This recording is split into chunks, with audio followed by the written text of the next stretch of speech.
con la que empezó a hacer cada vez más cosas, ¿no? Empezó a construir cosas con madera, empezó a hacer fuego, empezó a cazar, empezó a volverse sedentario y de ahí la evolución hasta hoy. Pero esa podemos decir que es la primer herramienta, ¿no?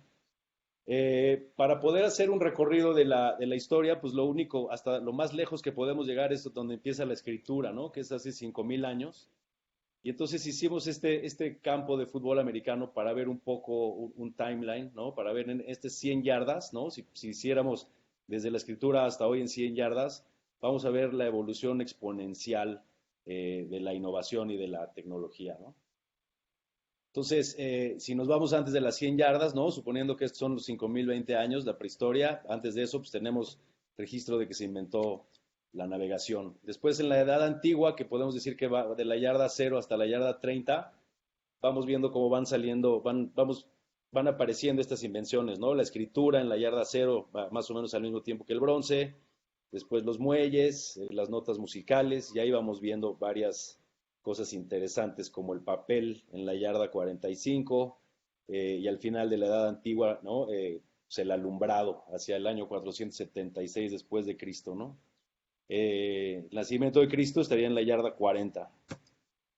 Después viene la edad postclásica, donde ya viene, pues, surge el álgebra, las universidades, el cero, el jabón, la brújula, las ambulancias y la imprenta. O sea, vean dónde va la imprenta, ya llevamos 90 yardas, ¿no? Entonces, en estas 10 yardas es donde se empieza a conjuntar, pues, lo que realmente conocemos nosotros ya como más moderno, ¿no? El periódico, el concreto, la morfina, la pila, y bueno, tenemos un tumulto de cosas que se juntaron hacia la yarda 0, ¿no? Que es en la última yarda de estos 5.000 años, qué es lo que ha pasado. Y si hacemos un zoom a eso, siendo la última yarda 1940, pues tenemos todas estas invenciones que han ido evolucionando hasta hoy, ¿no?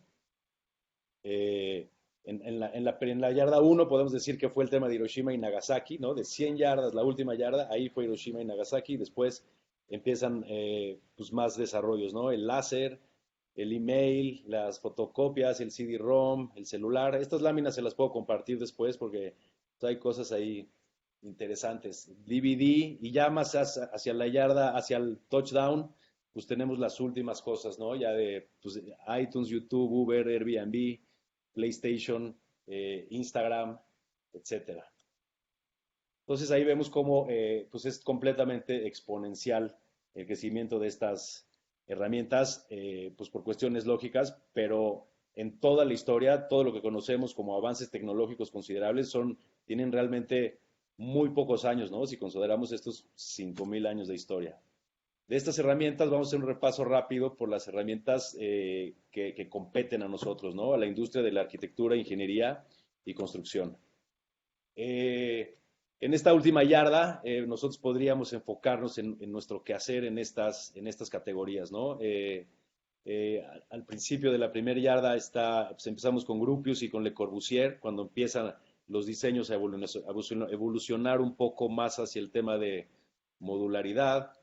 En los 60 se empiezan a aparecer las plataformas de diseño asistido por computadora, donde cambia de una manera importante el tema de producción de proyectos, que vamos a ver también más adelante. Y ya más hacia el final, pues el tema de diseño y construcción virtual, los temas de BIM, que ya empiezan a quedarse un poco atrás, ¿no? La parte básica de BIM, apuntando más hacia IPD, que es Integrated Project Delivery, que es cuando todos están involucrados desde el principio en vez de que sea un proceso lineal. Y podríamos decir que hoy estamos en la línea de touchdown y pues tenemos que ver hacia adelante qué sigue con estos temas de inteligencia artificial, ¿no?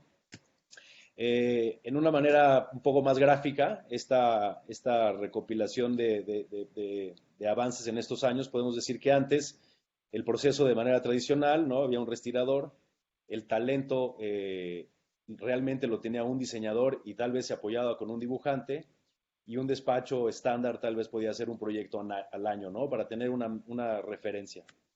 Después aparece el CAD, los programas CAD, principalmente AutoCAD, que es el que conocemos la mayoría, mezclado, ¿no? Había despachos donde ya se hacía muchas cosas, se seguían haciendo en respirador y había alguien por ahí atrás que usaba la computadora y empezaba a dibujar cosas y ahí de cierta manera se separa un poco el talento del diseñador, que antes era el mismo diseñador el que dibujaba, cuando empieza a aparecer la gente que sabe usar CAD y entonces traduce las líneas del respirador en líneas digitales. Y al final, pues AutoCAD no es otra cosa que un respirador digital, porque son líneas, círculos y cosas, pero todo es digital. Y entonces en la pirámide vemos cómo va bajando el papel del diseñador y entonces un diseñador con unos cuantos croquis y un equipo complejo de dibujantes podía producir muchos planos, por decir algo, ¿no? Entonces un despacho podía pasar con una plantilla grande de dibujantes, pues de un proyecto al año a 3, a 10.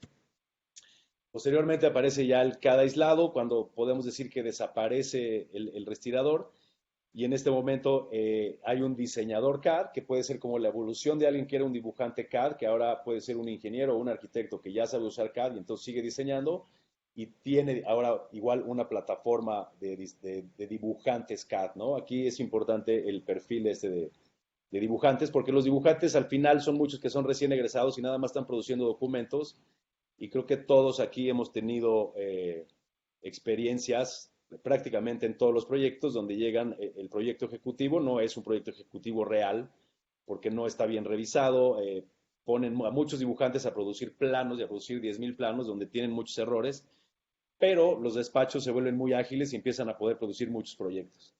Entonces nosotros inventamos este factor que está abajo, que es PBL, que es cuando la tecnología empieza a generar este concepto que podemos hacer muchos proyectos, empieza ese factor que es producir pendejadas a la velocidad de la luz, ¿no? Entonces, si antes hacer un proyecto que estaba mal hecho en respirador nos llevaba mucho tiempo, con esas plataformas pues es mucho más fácil hacer proyectos que estén mal. Y esto pues va creciendo. Después aparece el BIM aislado, que es cuando alguien hace un modelo de arquitectura en BIM. Supongo que todos saben lo que es BIM, si no, BIM es Building Information Modeling, es la evolución de CAD hacia la industria de arquitectura, ingeniería y construcción, donde los modelos, en vez de ser nada más modelos tridimensionales, son modelos que tienen grandes bases de datos detrás, donde tenemos muchísima información que vamos a ver más adelante. Pero cuando aparece el BIM aislado, pues un arquitecto hace su modelo solo, el ingeniero civil que va a hacer la estructura hace un modelo de estructura, etcétera, y entonces hay diferentes modelos BIM aislados. Esa se puede decir la etapa máxima en la que estamos hoy en México, los despachos avanzados. Y la pirámide cambia también, ¿no? El que antes era dibujante CAD, ahora es diseñador CAD y tiene modeladores. Ya no tiene dibujantes, pero pues esos modeladores siguen teniendo un fenómeno similar al de que pueden producir muchas cosas, aunque cada vez más restringido por las mismas plataformas. Y después un poco la visión de cómo va a cambiar esta pirámide, ¿no? Los diseñadores ya van a tener capacidad de modelar, va a haber coordinadores y va a haber esta punta de la pirámide, que es un perfil que empieza a aparecer, que es como un integrador digital, ¿no? Que es el que dice, bueno, agarro este modelo que viene en un formato, este otro modelo que viene en otro formato, puedo exportar en este otro formato, ya no genero documentos, etcétera, ¿no? Se va integrando todo en un entorno digital. Y si se fijan, esa pirámide eventualmente está regresando a que el diseñador es quien al mismo tiempo va a estar produciendo la información, ¿no? O el contenido de su propio proyecto. En vez de ser un diseñador que hace unos croquis y un ejército de dibujantes hace el proyecto, la tecnología nos va a ayudar a que esas horas que el diseñador le dedica al proyecto sean las mismas horas que se le está dedicando a producir el mismo proyecto, a mejorarlo, a optimizarlo, etcétera. Y bueno, pues una gran incógnita de a dónde vamos a llegar. Esto, arriba salen un poco los entregables, perdón, los involucrados en cada una de estas etapas, ¿no? Al principio pues había el constructor, los clientes, privado o público, diseñador de instalaciones, estructura, etcétera, y cada vez se van sumando más gentes, ¿no? Más involucrados, más stakeholders, porque además la información se empieza a centralizar más y entonces empieza a haber gente más especializada. Y abajo los entregables, ¿no? Al principio pues se entregaban plantas, cortes, fachadas, etcétera. Después con el CAD empiezan a surgir ya las cuantificaciones y cosas de una manera mucho más integrada al proyecto. Después renders y recorridos virtuales, después ya simulaciones, etcétera. Y bueno, tenemos, como vemos, mientras más va avanzando la tecnología, tenemos más involucrados en un proyecto y mucho más entregables, ¿no? Yo creo que eventualmente vamos a llegar a esto que dice ahí, modelo de fabricación, donde Entonces ya no vamos a necesitar planos ni USBs, tal vez pues con un clic se va a mandar a habilitar el acero, a comprar todo y entonces vamos a cambiar la moneda de cambio de nuestra industria que siguen siendo los planos, ¿no? Y bueno, aquí vemos que hay más involucrados, los entregables suben, son cada vez más, pero la idea sería regresar a uno, que es un proyecto digital y ahí debería estar todo. El estado actual de la industria, si lo vemos hoy específicamente en México, en cuanto a temas de digitalización, aquí vemos, por ejemplo, cómo la manufactura pues, nos lleva de calle, ¿no? La manufactura, o sea, hoy en una planta de coches, no, un coche no se empieza a producir si el proyecto no está completamente cerrado, no es como muchas de las obras en las que nosotros hemos participado, donde el proyecto todavía no está cerrado, pero pues ya se está haciendo la cimentación. De todos modos, lo demás se puede ir acabando en el camino, ¿no? Los acabados o parte de la arquitectura o cambios drásticos ya con cimentación que después hay que cambiar, etcétera, ¿no? Entonces, la manufactura, como puede ser los coches y otras cosas que se producen en línea, pues un coche no dicen, bueno, pon ese chasis y vamos viendo después qué puertas le ponemos o qué faros le ponemos. Está todo integrado, es un proyecto integral y así se produce. Nuestra industria es mucho más artesanal en ese sentido. Entonces, la arquitectura, por la misma naturalidad de los modelos que había que hacer para presentar y hacer renders, avanzó mucho más rápido en los temas de 3D y evolucionó más rápido a las plataformas BIM. La ingeniería está empezando a entrar a temas BIM, algunos despachos, y muchos otros están como en la parte de 3D y CAD, en esa mezcla donde todavía muchos despachos siguen usando plataformas en 2D, donde hay países donde ya por norma todos los proyectos, por ejemplo en el Reino Unido, todos los proyectos que llevan recursos de públicos tienen que estar modelados en BIM. Entonces el 2D ya es inadmisible ahí, ¿no? Y la construcción, pues que es el más rezagado, porque depende también de arquitectura y de ingeniería, pues eventualmente empezará a tener que adoptar temas de digitalización en obra como realidad aumentada, input de avance real, también con plataformas móviles, etcétera. Y bueno, un poco la actualidad de nuestra industria en cuanto a plataformas digitales es que el entorno ha cambiado mucho, ¿no? Por primera vez en el entorno laboral en los últimos años estamos conviviendo 4 generaciones, ¿no? La gente mayor con más experiencia se está retirando más grande y la gente joven está entrando al mundo profesional más temprano. Entonces están conviviendo ya 4 generaciones y además vivimos en un entorno que es multigeneracional, como les comento, multidisciplinario, ¿no? Los proyectos son cada vez más integrales, multiambiente, multilenguaje, multicultural, multinacional, multiubicación. Entonces, antes los proyectos grandes tenían estas características. Hoy casi cualquier proyecto puede tener estas características y creo que una muestra clara es esto que está pasando ahorita con la cuarentena, ¿no? Todo mundo le está entrando al tema de multiubicación. Hay empresas donde hay gente de diferentes generaciones, diferentes edades y todos les van a tener que entrar al tema de reuniones virtuales, etcétera, ¿no? Y bueno, vamos a hacer un mini episodio de las ventajas de las plataformas de la actualidad de hoy, que son principalmente BIM y algunas otras que complementan. Pero bueno, al tener los modelos, los proyectos completamente modelados antes de que se empiece la obra, esto obviamente no los blinda de que no vaya a haber cambios, porque los proyectos por su naturaleza tienen cambios, pero tenemos mucho más visión porque estamos construyendo el modelo de manera virtual antes de construirlo en la realidad. Entonces, lo que decimos siempre es que cuando estamos generando estos modelos y hay un error, lo podemos detectar antes, ¿no? Cuando llegas a la obra y te dicen qué cringe, normalmente ese qué cringe viene seguido de una mala noticia, ¿no? ¿Qué cringe? Que no se dejó el encamisado en el muro de concreto y entonces ahora hay que romper para poder pasar los ductos de aire, etcétera. Entonces, nosotros ese qué cringe lo podemos hacer, o bueno, la industria ya lo puede hacer mediante estas plataformas porque está modelando previo, lo está construyendo digitalmente, pero está viendo todo lo que va a pasar y entonces en vez de tener que romper un muro para pasar un aire acondicionado, lo podemos borrar con el mouse, ¿no? Entonces esto nos da mayor certeza y menos sorpresas a la hora de ejecutar. Estos son unos proyectos aquí en la Ciudad de México. Este es, por ejemplo, un hospital donde está todo apagado y se ven nada más las instalaciones, ¿no? Entonces en estos modelos está la capacidad de modelar los codos, las llaves, etcétera. De hecho, en los hospitales se modelan hasta los teléfonos, ¿no?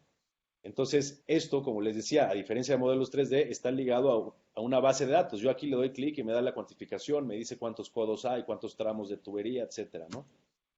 Eh, Se generan estos reportes donde desde proyecto, antes de que pasen obras, se van generando pues, ductos que no tienen, que no tienen preparaciones, equipos que chocan, tuberías que están ocupando el mismo espacio, detalles que faltan para construir, porque si no se puede construir el modelo, no se puede construir en la realidad. Entonces, se va detectando toda esta información de una manera mucho más prudente. Aquí vemos, esto es una digitalización o un modelado de unos planos que parecía que se veían bien y que fueron generados por la misma empresa y por probablemente el mismo dibujante. Entonces, un mismo dibujante hizo unos planos que cuando los ponemos en 3D, todo está chocando con todo, todo ocupa el mismo espacio con todo.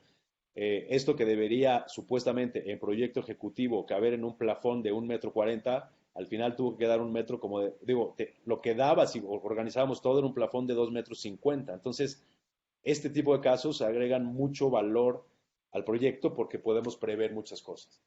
Esto es lo que le decía de las cuantificaciones. La tabla que está a la izquierda es una tabla que se llena de manera automática. Entonces, revisando el modelo, que esté bien, que cada vez las plataformas de software cada año tienen más restricciones para que haya menos errores humanos posibles. O sea, antes, por ejemplo, un aire acondicionado se podía ir modelando y se podía crecer el tamaño del ducto y luego hacerlo más chico y luego más grande. Ahora ya no permite ese tipo de cosas. A la hora de modelar instalación eléctrica, los circuitos tienen que estar balanceados o ayuda a balancearlos. Entonces, empieza a restringir de ciertas maneras. Y estas cuantificaciones lo que hacen es que, pues en proyectos, pues ya sean chicos o grandes, pues hay muchos despachos o muchos lugares donde se sigue cuantificando, imprimiendo planos y con un plumón se va contando y después se pone en Excel. Entonces, la probabilidad de equivocarse en contar con un plumón y luego en teclear en un Excel 20,000 conceptos, pues es altísima y seguro todos ustedes han tenido malas experiencias con malas cuantificaciones. Aquí, si el modelo está bien, la cuantificación sale bien, ¿no? Después, para la planeación podemos hacer este tipo de simulaciones de procedimientos constructivos. Esto ya prácticamente cualquier despacho puede hacerlo, ¿no? Mientras brinquen a usar plataformas nuevas, plataformas digitales, plataformas BIM, se pueden prever todo este tipo de cosas. Esta es una simulación constructiva, una comparativa de dos procesos diferentes, ¿no? El de la derecha al final este es un edificio de 400 departamentos para renta. El de la derecha es el sistema convencional con muro Milán, pilas y excavación con troqueles. Y el de la izquierda es un sistema top-down, donde se entierran las pilas junto con las columnas y después se va haciendo una excavación de 3 niveles hacia abajo. Y ya que se tiene 3 niveles hacia abajo, se van colando las losas de esos niveles y después se sale del nivel de banqueta hacia arriba, ¿no?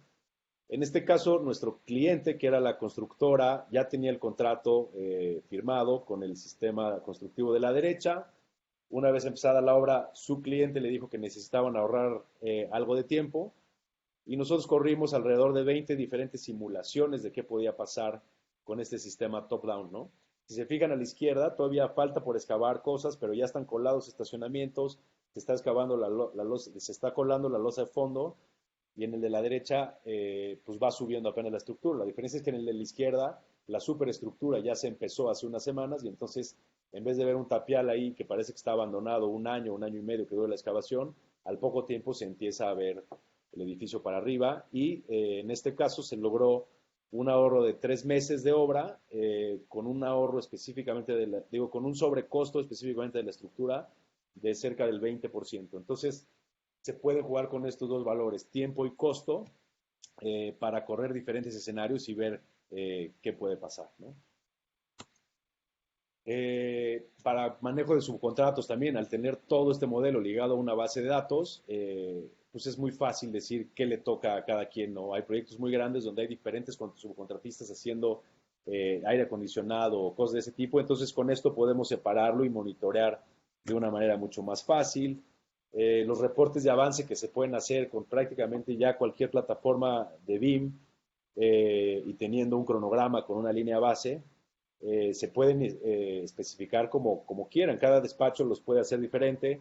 Nosotros en este caso, en el de la izquierda, es una imagen donde se dice el avance de esa semana con unos códigos de colores que tienen ciertas características. En este caso es lo que se hizo esta semana y si iba en tiempo adelantado o atrasado. En el del en medio es una comparativa del avance real con la línea base, donde vemos en rojo los elementos que ya deberían estar hechos y no están hechos, entonces por consiguiente sabemos que van atrasados. Los verdes se puede decir que van en tiempo, los azules adelantados, y el de la derecha, por ejemplo, es un acumulado, ¿no? Lo que se lleva en morado y lo que falta en gris. Todo esto se puede hacer como nosotros necesitemos, puede ser un semáforo de un color, de 8 colores, de 10 colores, de lo que sea. Es la ventaja de usar plataformas BIM, que como son bases de datos, se puede usar la información prácticamente para lo que sea.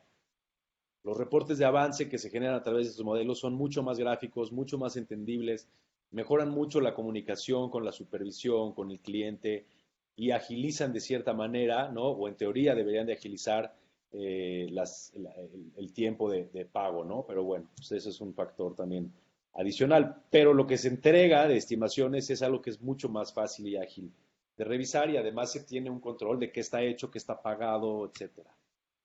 Esto también sirve para hacer archivos PDF. Este es un PDF tridimensional interactivo. Entonces, es un archivo PDF que se manda por mail y en cualquier visor, en Acrobat Reader o en Preview o en lo que sea, el modelo es navegable, ¿no? Es un PDF que tiene un modelo 3D adentro del PDF. No hay que bajar ninguna plataforma adicional. Entonces, estos reportes son útiles porque se pueden hacer este tipo de cortes, navegarlos, cambiarles el fondo, la luz, etcétera, como si se tuviera una plataforma profesional ya en cualquier visor de archivos PDF, ¿no?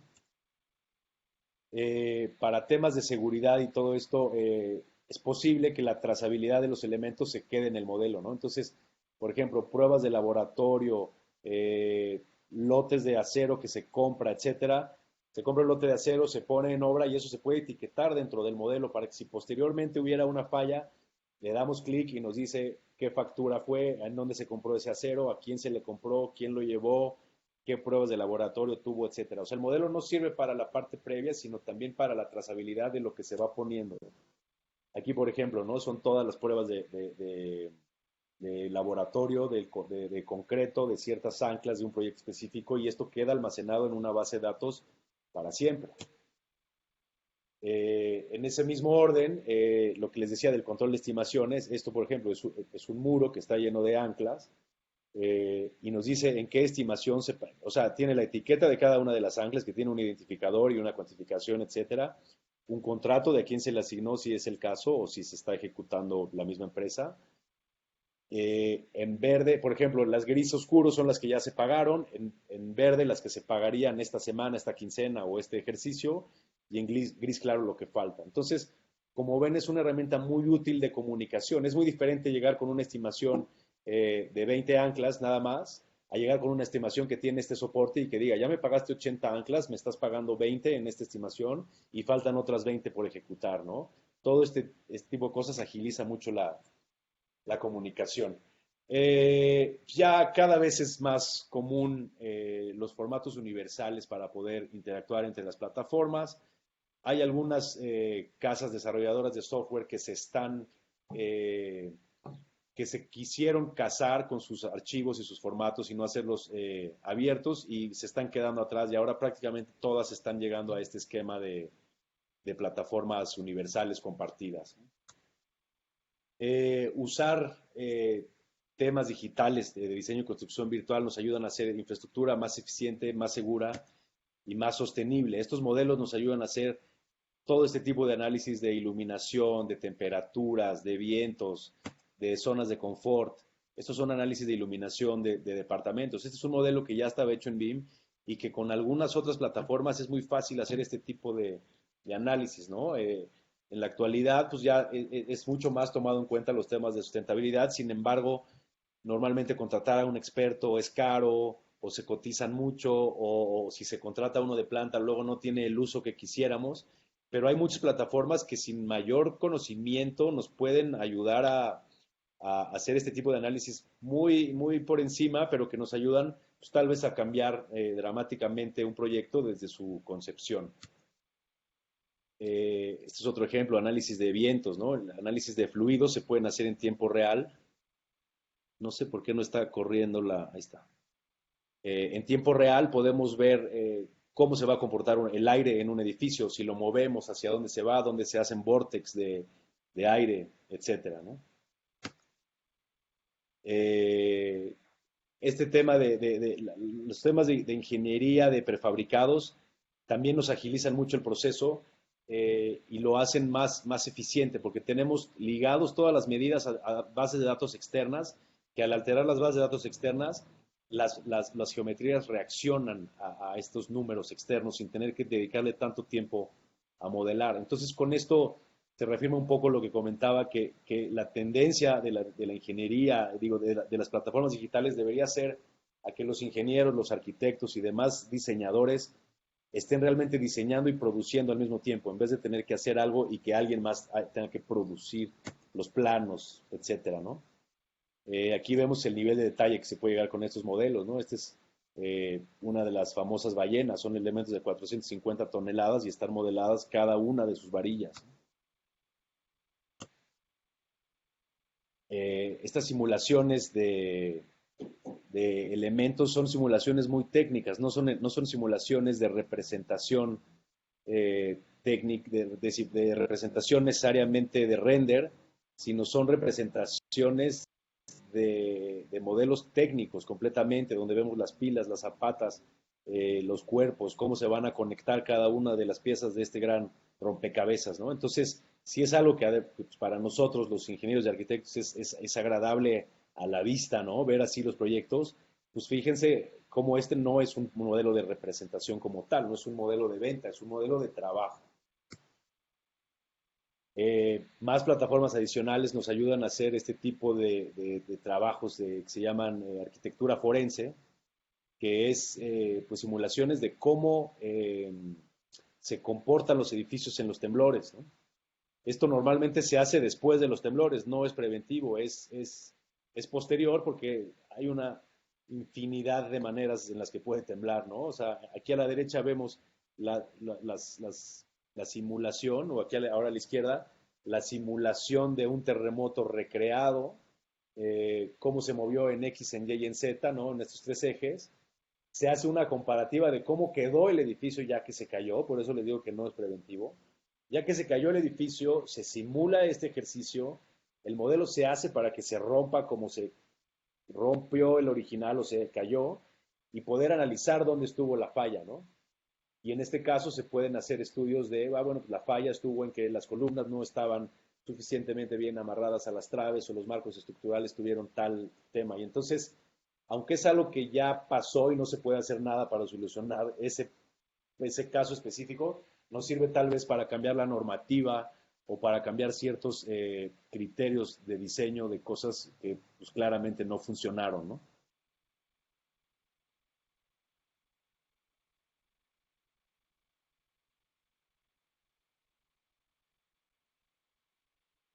Y todo esto se puede hacer con plataformas adicionales que giran en torno a los modelos BIM, ¿no?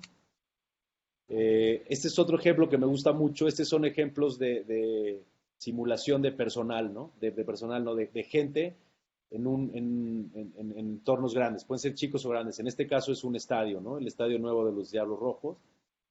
Podemos ver ciertas simulaciones y si se fijan, la gente de las tribunas tiene un movimiento errático. Aquí es donde ya empieza a complicarse un poco el tema, ¿no? Nosotros programamos para que la gente de esas tribunas, lo voy a poner otra vez, si su cola, si la sola por donde estás saliendo o la cola de esa zona está muy lenta, se cambian a la otra salida para poder salir antes y eso genera un caos y genera cuellos de botella. Entonces, estas simulaciones nosotros podemos decir, bueno, esa escalera que tiene hoy 2 metros, acá abajo, hasta abajo a la izquierda pueden ver la cantidad de gente que queda dentro del estadio y el tiempo que ha transcurrido, ¿no?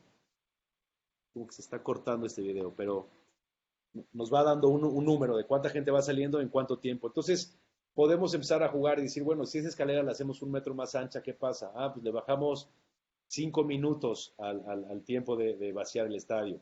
Entonces, todo este tipo de análisis que normalmente se hacen muy por encima, nada más para cumplir con la norma, pues pueden ser que ya teniendo el modelo y usando un poco más de plataformas, nos ayuden a hacer proyectos muchísimo más eficientes, no nada más por cumplir con la normativa, sino por el puro gusto de hacerlos bien, ¿no? Esas plataformas también pues, nos dan ahorro y eficiencias en ejecución y operación. Este es un estudio de 2008 que hizo Price en el Reino Unido, después de que ya se hizo de manera obligatoria el uso de plataformas BIM para todos los proyectos de carácter público y determinó que la mayor parte de ahorro está en la operación del edificio, que es lógico porque es donde está la mayor inversión también, pero estos ya son métricas mucho más tangibles. Hasta hace poco era difícil medir las métricas de las ventajas de BIM porque pues cada quien lo usa de una manera muy diferente y cada quien se quiere colgar la medalla de una manera muy diferente, ¿no? En un tema muy relacionado con BIM está el tema de captura de la realidad con este tipo de tecnología. Este es un levantamiento hecho con un escáner láser. Es un escáner que seguramente muchos de ustedes ya conocen, pero este es un escáner que se monta en un tripié. Abajo se ven unos círculos negros, eso es cada una de las tomas. Se pone en un tripié y es un láser que dispara 1 millón de veces por segundo o hasta 1 millón de veces por segundo y va haciendo un barrido de todo lo que hay alrededor. Es un láser invisible, no se ve. Y cada vez que el láser toca una superficie, registra 3 coordenadas en el espacio para ese punto. Y al final tenemos estos modelos digitales que tienen una tolerancia de 1 milímetro cada 100 metros, que se llaman modelos de nubes de puntos, ¿no? Entonces, la topografía tradicional, aunque se sigue haciendo mancuerna en muchas cosas, pues está cambiando de manera drástica, ¿no? Imagínense hacer este levantamiento. Ese levantamiento es un levantamiento de toda la colonia Granada y lo hicimos en unas 3 semanas más o menos, pero tenemos absolutamente todo lo que hay, si las banquetas están rotas, cuántos cables, si hay un gato muerto, si absolutamente todo sale ahí. De hecho, se usa también para escenas de crimen. Hicimos una colaboración con un arquitecto forense donde ayudamos a presentar evidencia del caso del feminicidio de Leslie Berlin en la UNAM hace un par de años y lo bueno es que funcionó para el juicio, ¿no? Eso después se los puedo compartir porque ya es público. Entonces, como ven, tenemos una cantidad de información impresionante. De hecho, son archivos que pesan muchísimo. Se necesitan computadoras muy grandes para poderlos manejar y manejarlos es complicado, pero al final pues tenemos una cantidad de información importantísima. Esto, si se hubiera hecho de manera tradicional, se hubieran tardado 10 veces más y hubieran tenido 1000 veces o más, menos información de la que se tiene con estas tecnologías, ¿no? Y como todo esto es digital y es compatible, lo podemos meter a donde sea, ¿no? Esto es, por ejemplo, como eso lo hicimos para el gobierno de la ciudad, el de la colonia Granada, pues de aquí lo pasamos a AutoCAD, podemos trazar y entonces este es el cruce de Ejército Nacional y Ferrocarril de Cuernavaca, por ejemplo. Si se hubiera hecho esto con manera tradicional, pues se hubiera hecho de una manera, se vería un poco mejor. Sin embargo, como las geometrías todas son irregulares, pues esto es un reflejo tal cual de cómo está hecho. Este es otro ejemplo. Este lo hicimos con un dron. No me quiero meter a los temas de Salvador, pero pues les comparto esto que se hace también, ¿no? Como parte del complemento de la topografía. Estos son vuelos que se hacen con un dron de ala fija, no son drones de hélice. El dron de ala fija puede cargar una cámara bastante más pesada. Esto es una tecnología que se llama fotogrametría.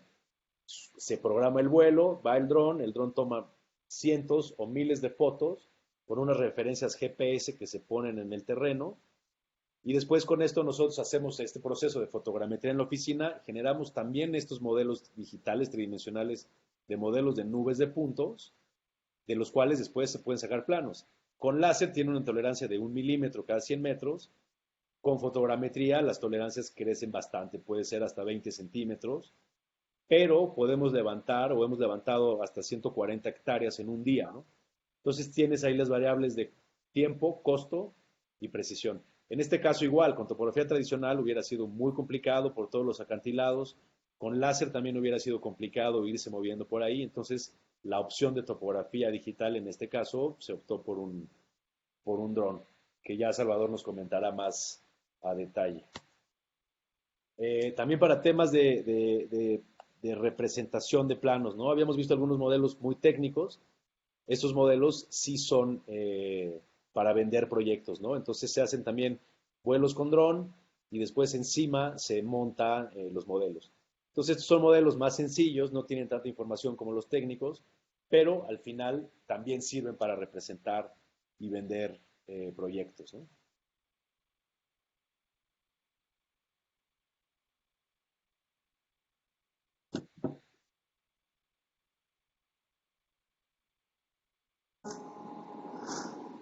Este es otro que se hizo para la torre de Chapultepec 1 en conjunto con otras empresas, eh, donde si se fijan, todos se ubican en la torre de Chapultepec 1, es la que está, una delgadita que está al lado de la torre mayor que se está terminando ahorita. Este, y aquí podemos ver como no había nada, lo que van a ver es un render, ¿no?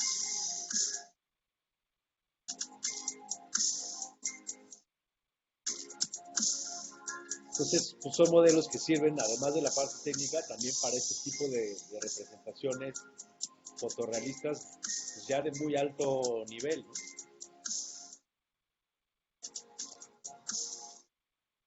Ahí el de la derecha donde está el helicóptero, pues es render, no existe.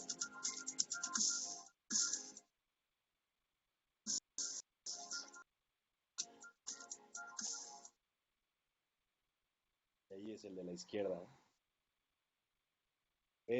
Otra ventaja muy importante de usar este tipo de modelos es que hay un tema de transparencia, ¿no? Es como si toda la información estuviera contenida ahí, es como si hubiera una pecera en el centro de la mesa que todo mundo puede ver la misma información. Y bueno, con ese brevario rápido de la actualidad y de las plataformas que hay alrededor de BIM y de diseño y construcción virtual, vamos a entrarle al tema de diseño generativo. Para eso tengo esta gráfica que representa un poco lo que ya les platiqué de la evolución, ¿no? Si tuviéramos estos ejes, donde en el horizontal tenemos el avance del tiempo y la tecnología, y en el eje vertical la calidad de los proyectos, y nos vamos hacia atrás, podríamos decir que en algún momento todos los edificios o todos los proyectos de infraestructura complejos tenían un nivel de calidad más o menos estándar, ¿no?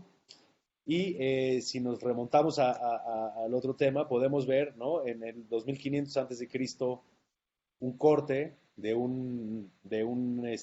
edificación egipcia contra uno de los 80s, y aunque pues cambió la tecnología del papel, de la tinta y algunas cuestiones técnicas de representación, pues en realidad pasaron casi 4400 años y no hay un cambio drástico, ¿no? Es mucho tiempo, 4400 años, para que se vea tan parecido la manera de representar un proyecto, ¿no?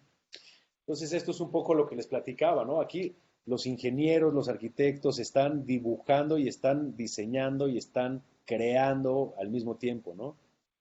Aquí había muy pocos dibujantes, es gente que son ingenieros que están trabajando en estos planos gigantescos y se tardaban mucho, y entonces se tardaban tanto los proyectos y había tanta gente involucrada que era difícil que se les fueran errores, ¿no? Los proyectos eran como mucho más sólidos de cierta manera.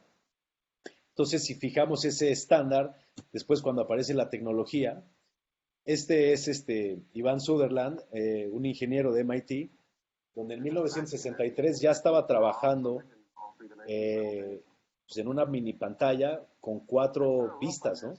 Está viendo un cubo en planta, en sección, en fachadas, ¿no? Alzados, y está dibujando en uno y se está dibujando en los otros. Hoy todavía hay gente que ve un modelo 3D que está en cuatro vistas y que se hace en uno y se cambian todas y se impresiona. Y esto es del 62 o 63.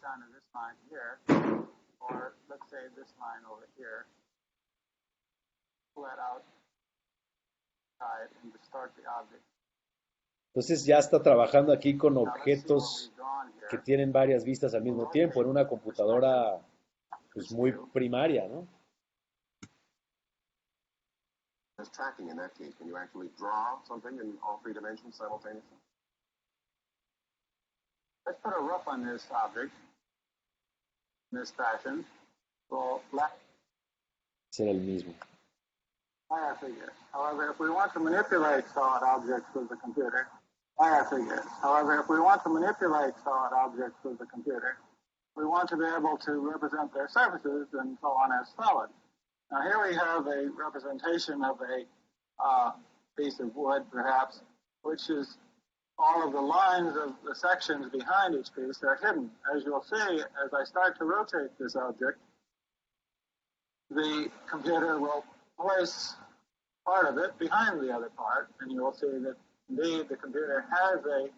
Entonces, no solo se podía trabajar ya con objetos en varias vistas, sino que ya a la hora de girarlos se escondía lo que había detrás y ese es un avance complejo.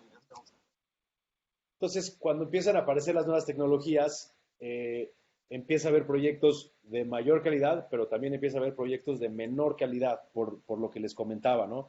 La tecnología nos puede ayudar a hacer más proyectos más rápido con menos control de calidad, ¿no?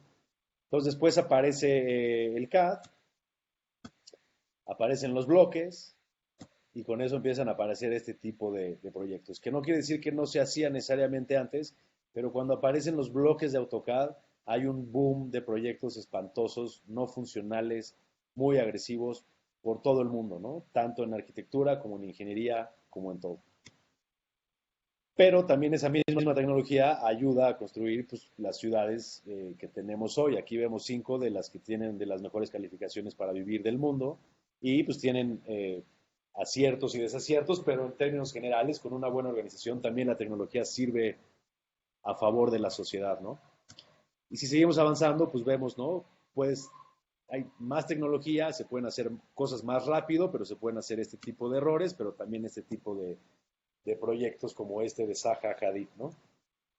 Y así, entonces, si la tendencia fuera esa, pues la tecnología nos está ayudando a tener proyectos de mayor calidad poco a poco, pero más nos está ayudando a tener proyectos de peor calidad porque podemos producir mucho más proyectos más rápido con menor control de calidad, ¿no? Hay una diferencia ahí.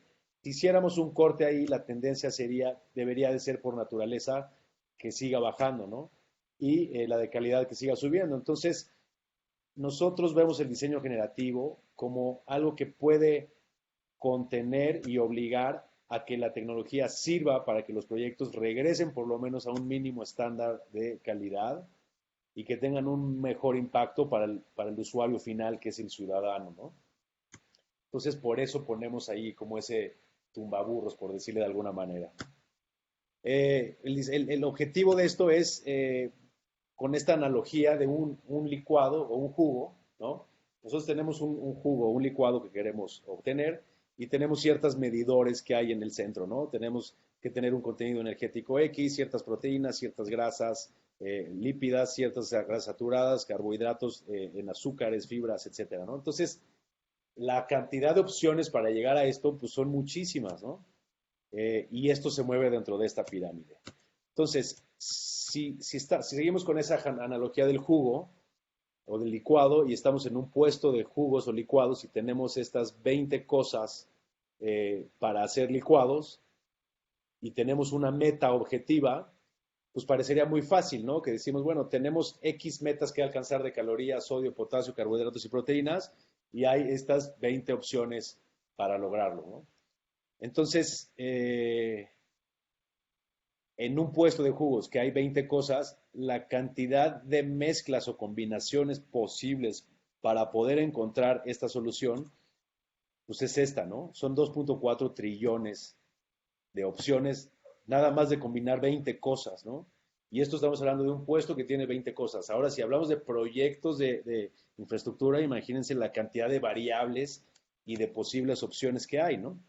Entonces, el diseño generativo lo que hace es que con ciertas restricciones y con cierta información empieza a hacer todas las opciones posibles y nosotros vamos poniendo ciertas barreras que lo van afinando, afinando, afinando hasta que ya nos va dando las opciones que cumplen con los medidores que queremos, ¿no? Entonces, ¿qué es el diseño generativo? Es un proceso matemático que permite la exploración, análisis de millones de opciones de diseño, ¿no? Los ejemplos de restricciones pueden ser normativa, criterios de diseño, métricas de sustentabilidad, objetivos financieros específicos, procesos de operación y mantenimiento, o cualquier factor al que se le pueda asignar un valor numérico y que se pueda medir en cualquier métrica, del 0 al 5, del 0 al 10, al 100, como sea. Mientras sea medible, la computadora puede catalogarlos, ¿no? Y mediante algoritmos evolutivos se puede simular un proceso de selección natural que es ya como la cruza de cepas de animales. ¿Por qué necesitamos el diseño generativo? Porque en el proceso tradicional de un despacho, ya sea de arquitectura o de ingeniería, hay un proyecto nuevo, el equipo empieza a trabajar y se generan a lo mejor una opción o 20 opciones o 100 opciones en el mejor de los casos, ¿no?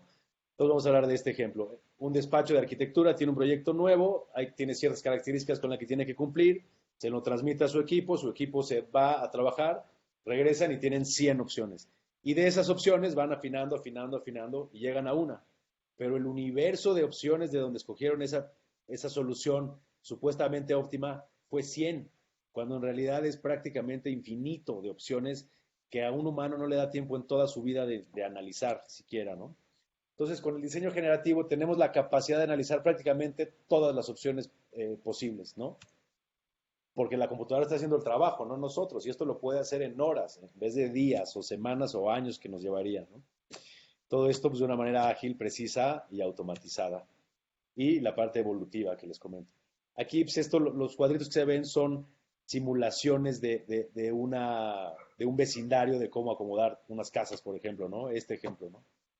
Entonces, de ese infinito de opciones, llegamos a una donde nosotros escogemos qué queremos. Si se fijan ahí está esta gráfica de diagrama de telaraña, donde se están calificando la diversidad, ¿no? La variación de opciones, las vistas, la orientación, el programa arquitectónico, los ingresos del proyecto como tal, contra el costo y el tamaño del predio. Entonces, analizamos pues, todas las opciones, pues, se pueden analizar todas las opciones. Y esto nos sirve para optimizar acomodos espaciales, análisis de potencial de áreas o envelopes, ¿no?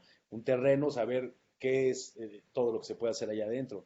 Optimización de formas, de rendimientos estructurales, optimización de movimientos de tierra, ¿no? Esto ponemos ciertas plataformas y un algoritmo nos puede decir dónde cortar, dónde rellenar o dónde ubicar estas plataformas para que sea un balance óptimo entre corte y relleno, optimización energética, etcétera, ¿no? Entonces, al final, como decía la doctora Silvia en la sesión pasada, al final para todo esto necesitamos información, ¿no? Entonces aquí lo que nosotros siempre motivamos a que se dé para esas soluciones es, necesitamos datos, por supuesto, mientras más mejor. Aquí es donde entra el tema de Big Data.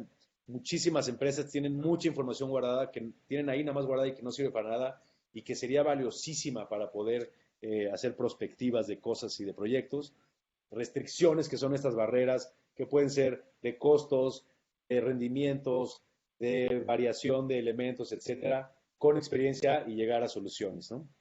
Este es un ejemplo rápido de un ejercicio que hicimos donde asignamos unos valores numéricos a unos espacios de una oficina, que al final eran como 30 espacios. Asignamos unos valores numéricos más o menos asignados para ver qué pasaba. Fue de los primeros ejercicios que empezamos a hacer con un socio americano, donde se logró hacer que este archivo de Excel lo pasamos a esta plataforma y esta plataforma, sin ningún criterio todavía, nos empieza a dar opciones y opciones y opciones y opciones de acomodar esa información que le dimos. Lo único que tiene es tamaños de los espacios y más o menos la relación que tiene que haber entre uno y otro. Entonces nos dio una cantidad increíble de opciones. La que habíamos programado nos daba opciones de 20 en 20, ¿no? De 20 en 20 y le fuimos dando. Y entonces nos pusimos a pensar, bueno, ¿hasta cuándo le podemos dar? O sea, es infinito, ¿ok? Y entonces nos tardamos unos días porque pues no está programado para que nos diga cuántas opciones puede hacer, pero logramos que nos dijera cuántas opciones puede hacer de este acomodo de espacios dentro de una oficina nada más, ¿no? Y era este número. y como pues, este número no nos decía nada, o sea, nos decía mucho y no nos decía nada, porque es como infinito prácticamente, pero no es infinito. Entonces, no sabíamos cuál era la relación de esto. Nos pusimos a investigar un poco qué podría decirnos que es ese número, y lo más cercano que encontramos como descripción, que además es bastante vaga, es equivaldría a todos los granos de arena de todas las playas de la Tierra 35 veces. Ese es el número de opciones que se pueden acomodar 30 cosas adentro de una oficina. Entonces imagínense el potencial que tiene para proyectos más grandes donde hay mucho más cantidad de opciones que hacer y tenemos que llegar a una. O sea, es complejo el tema, ¿no? De infinito llegar a uno. No nos sirve de nada una plataforma que nos dé 4,000 trillones de opciones. ¿De qué nos sirven 4,000 trillones de opciones si tenemos que llegar a una? Entonces, ya como un ejercicios prácticos en este sentido, este es, por ejemplo, un análisis de un desarrollador inmobiliario, ¿no?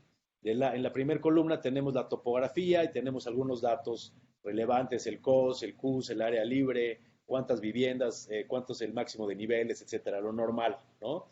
De ahí pasamos a definir en conjunto. Nosotros no diseñamos nada, nosotros solo promovemos estas plataformas y tecnologías e integramos. En este caso trabajamos con el desarrollador por un lado y con un diseñador por otro lado, y nosotros estamos en medio, nada más poniendo las herramientas.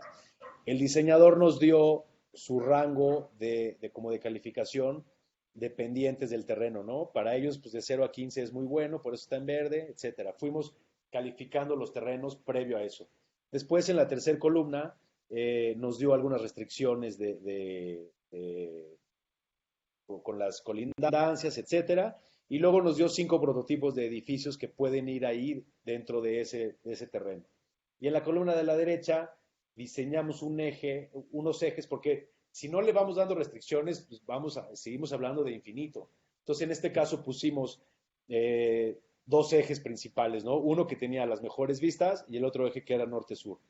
Y en base a ese se hizo una cuadrícula y unos pivotes donde se cruza, se podían empezar a sembrar los edificios y hacer una mezcla de los prototipos, ¿no? Para llegar a X número de viviendas, pues puedes poner 3As o un B y 2Cs, etcétera, ¿no?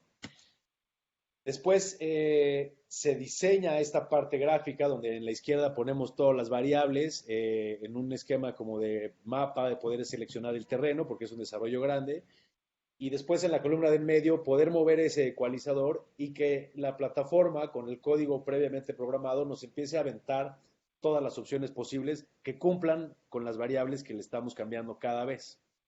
Entonces aquí, por ejemplo, ya seleccionamos el predio. Después tenemos todas esas variables que son los sliders de la izquierda. Y después la misma plataforma con esos criterios nos empieza a aventar opciones de 20 en 20.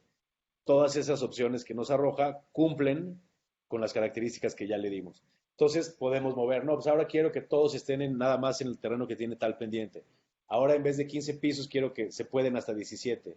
En vez de tantos departamentos se pueden más, se pueden menos. El estudio de mercado ahora dijo que en vez de hacer departamentos de 120 metros cuadrados, los tengo que hacer de 70 porque si no, no se van a vender. Y entonces empezamos a mover estas variables y la computadora está haciendo el trabajo por nosotros y nos está aventando opciones y opciones y opciones. Y después, esto es ya las tablas que hacemos de calificar. Cada una de las opciones tiene, por decirlo, un nombre y un apellido y puede ser la mejor, ¿no? El primero, por ejemplo, la primera columna fue el mejor de todas las opciones posibles. Es el mejor para optimización de costo estimado de sótanos, por ejemplo. Que tal vez no es la mejor para los ingresos de tal cosa, para el número de departamentos o para tal cosa. Entonces, por eso hacemos estas gráficas de telaraña, donde se van calificando diferentes cosas, porque el mejor para uno puede ser no tan bueno para otro, etcétera, y lo que calificamos es más bien que cumpla con un área máxima donde se satisfagan la mayoría de los medidores con un mínimo aceptable, ¿no? Todas las curvas que se ven atrás son todas las diferentes opciones que se pudieron hacer en esa característica y nos da la óptima, ¿no? Aquí vamos viendo también, por ejemplo, el tema de mezcla de los prototipos, nos va dando este tipo de interfaz. los seleccionamos y luego nos pone uno contra el otro, comparando toda su gráfica y todo su desempeño. Y este es un video de lo que normalmente la computadora hace a una velocidad pues, que nadie puede ver. O sea, estos cálculos los está haciendo la computadora y nos va dando los resultados. Aquí lo que hicimos fue para la presentación, pues tratar de hacerlo lo más gráfico posible para que vean qué es lo que está pensando la computadora o cuáles son los cálculos que está haciendo y cómo van brincando todas estas opciones que son muy random, ¿no? No tiene un orden específico donde un acomodo de prototipos, un A y un B, no hace primero todos los A y B, va haciendo todo lo que se le va ocurriendo como le va dando la gana y después nos dice cuál es el mejor para cada uno de los medidores. Este es ya a un detalle un poco más fino. Esta es una plataforma comercial con la que también trabajamos nosotros y hemos desarrollado algunas cosas con ellos. En este caso funciona al revés. En este caso, cuando se tienen el tipo de departamentos que se quieren, etcétera, se seleccionan o se diseñan se hace un croquis de la forma. Le vamos poniendo del lado izquierdo también las barreras que queremos. Abajo nos dice el porcentaje de compatibilidad entre los departamentos. Y después aquí van a ver cómo ya empieza a reaccionar en tiempo real, ¿no? Si yo muevo la especificación de separación contra el vecino, esto, por ejemplo, ¿no? Un dueño tiene ya este proyecto y le dice al arquitecto o al ingeniero, oye, necesito cambiar esto porque cambió la restricción, en vez de 15 metros son 20. El ingeniero o el arquitecto se va a su despacho y en unos días regresa con una nueva propuesta. Aquí en tiempo real vas cambiando las restricciones y el modelo tridimensional o el proyecto mismo empieza a reaccionar ante estos cambios de manera inmediata. Aquí hay muchas cosas que están mal, por ejemplo, ese pasillo tipo Hotel de Las Vegas, pues no, es porque no tiene un parámetro programado que diga los pasillos no pueden medir más de X metros y entonces tendría otra restricción más dentro de la cual tendría que trabajar y darnos estas opciones. Para temas urbanos complejos podemos ver, esta es una imagen de las afueras de la Ciudad de México que se ve muy caótica, pero que de cierta manera medio funciona, a diferencia de muchas de las cosas de estas que se están haciendo también en la ciudad, donde pues no se respeta nada la topografía y esto es extremadamente costoso, pero pues como hay gente que lo paga, se sigue haciendo. Sin embargo, mediante el uso de estas plataformas, debería de ser igual de redituable, igual de lujoso, etcétera, pero sin tener que cargarnos el planeta como lo estamos haciendo, ¿no? Entonces, este tipo de programaciones, aquí por ejemplo, es para un nuevo hito urbano, este se hizo en una universidad de Alemania, empiezan a analizar la línea que está es una carretera, después se analiza la topografía, cuál es la mejor ubicación y se desarrolla toda una ciudad en base a esa topografía, con una programación previa de meses o probablemente más, pero a la hora de ejecutarlo reacciona en tiempo real, ¿no? Entonces, fuera de esa programación, aquí vamos a ver cómo se va a generar una ciudad chiquita en minutos, que cumple con muchas características previamente programadas. O sea, en esta ciudad nadie va a tener que caminar más de 50 metros a una tienda de conveniencia, ni más de 300 metros a una guardería. Cada quien tiene, toda la zona de vivienda tiene a fuerza un parque a X metros caminando, etcétera. Entonces, con todas estas restricciones, nos empieza a dar todo este tipo de opciones que ya sabemos que están blindadas en el sentido de que van a cumplir con todas las características que queremos que cumplan, ¿no? Bueno, le voy a avanzar para no alargarnos mucho más. Esta es una de las plataformas más potentes que hay, es muy complicada de programar, empieza a tener una utilidad real, pero vean el potencial que tiene, o sea, es como jugar no sé si alguno de ustedes jugó SimCity en alguna vez o algún videojuego de armar ciudades.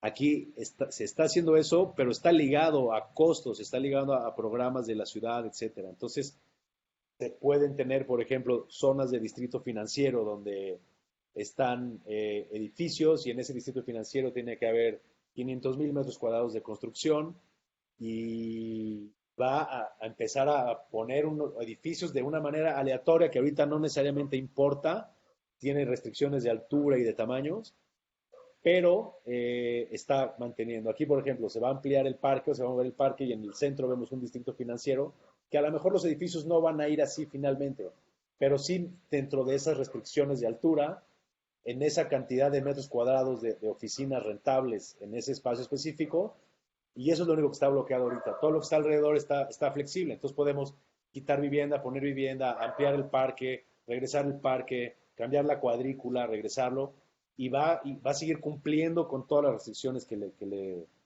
le pongamos. Entonces, pues esto puede ser, o son, o deberían de ser ya las herramientas con las que diseñemos, ¿no? Con las que nos garantizan cierto nivel de calidad.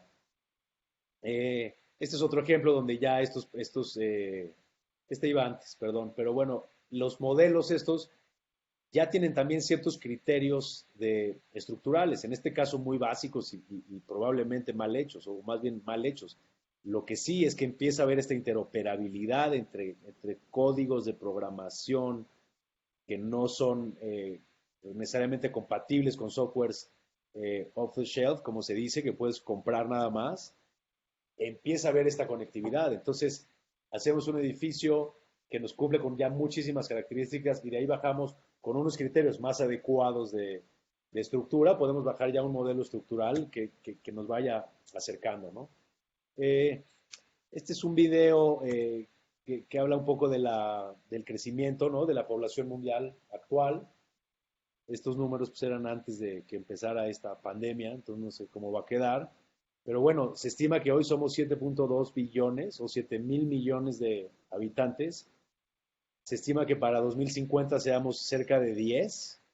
Y de esos 10 billones de habitantes, el 75% va a vivir en las ciudades. Entonces, no podemos seguir diseñando proyectos urbanos ni proyectos individuales que no tengan esta visión de albergar a 75% de toda esta gente en las ciudades porque va a ser pues, un desastre inminente, ¿no? Y para eso pensamos que esta misma tecnología se puede usar en plataformas de gobierno donde todos los proyectos que se necesite hacer un trámite de licencia, etcétera, tengan que cumplir con ciertas calificaciones mínimas de normativa de desarrollo urbano, de diseño y construcción, de operación y mantenimiento. Hay países donde ya las licencias se hacen automatizadas. En Singapur, para pedir una licencia, subes un modelo a una página, un algoritmo revisa que todo esté en orden, lo califica, que cumpla, y es la computadora que te dice si lo puedes hacer o no, no un coyote de la delegación o alguien que va a estar ahí viendo cómo, ¿no? O sellándote una cosa y luego permitiendo que se construya otra, etcétera. Entonces, hacia allá tenemos que ir y todo esto tiene que apuntar, toda la tecnología, a una sustentabilidad social, ecológica y económica siempre, ¿no? El tratamiento de estos nuevos proyectos debe de ser que todos los proyectos tienen que ser manejados como un ser vivo integral y no como proyectos aislados como se hace normalmente. Se debe responder a necesidades y posibilidades del cambiante entorno. O sea, hay zonas donde no se pueden hacer las cosas que se hacen hoy en día, especialmente aquí en la Ciudad de México, pues es un ejemplo buenísimo para eso. Y todos los proyectos deberían de aportar valor a la mayoría y no solo a unos cuantos. Entonces, todos estos medidores se pueden poner en este tipo de plataformas donde los proyectos tengan esa visión, ¿no? Esto pues nada más muy rápido para el tema que vimos ahorita. O sea, todo lo que vimos ahorita está mucho más enfocado a la parte de la izquierda, ¿no? Lo primero que vimos de BIM, de VDC, ¿no? Virtual Design and Construction, está en la parte de la derecha. La parte de la izquierda es todo esto, lo último que vimos, que en realidad no es inteligencia artificial todavía. Eso ahorita les voy a explicar muy rápido por qué. Inteligencia artificial sería mezclar estas dos para un bien mucho, mucho mayor, ¿no? Para toda la sociedad. Y ahora nada más muy rápido ya para cerrar con el tema de inteligencia artificial. Yo creo que todos estamos familiarizados con estas marcas, ¿no? Que son posiblemente de las más avanzadas en temas de inteligencia artificial, pero es como muy importante siempre entender para quién es el beneficio, ¿no? John Deere, por ejemplo, ya tiene maquinaria que opera sola, lo cual está muy bien. Watson, que es, no quiero decir una barrabasada y que la doctora me vaya a regañar después, pero Watson es uno de los más potentes cerebros de inteligencia artificial hoy en día. A mí me parece que tiene unos temas de ética bastante complejos y grises.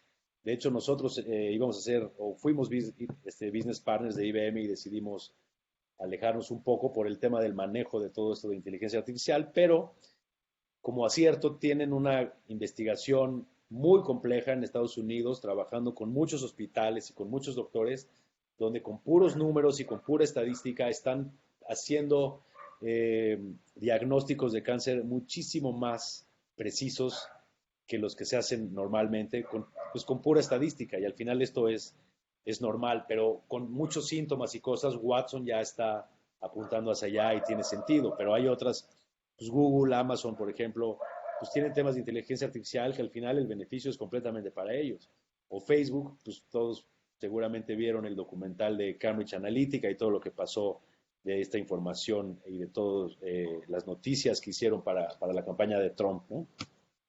Pues este meme que me parece que describe muy bien la situación, ¿no? Seguro a todos de ustedes les ha pasado que hablan con alguien de que quieres, no sé, que se descompuso el refrigerador de tu casa y empiezan a salir anuncios de refrigeradores por todos lados, o de buscas un vuelo a Cancún y ya 2 meses vuelos a Cancún por todos lados. Entonces, eso también es parte de inteligencia artificial que parece que juega a nuestro favor, pero no tanto, ¿no?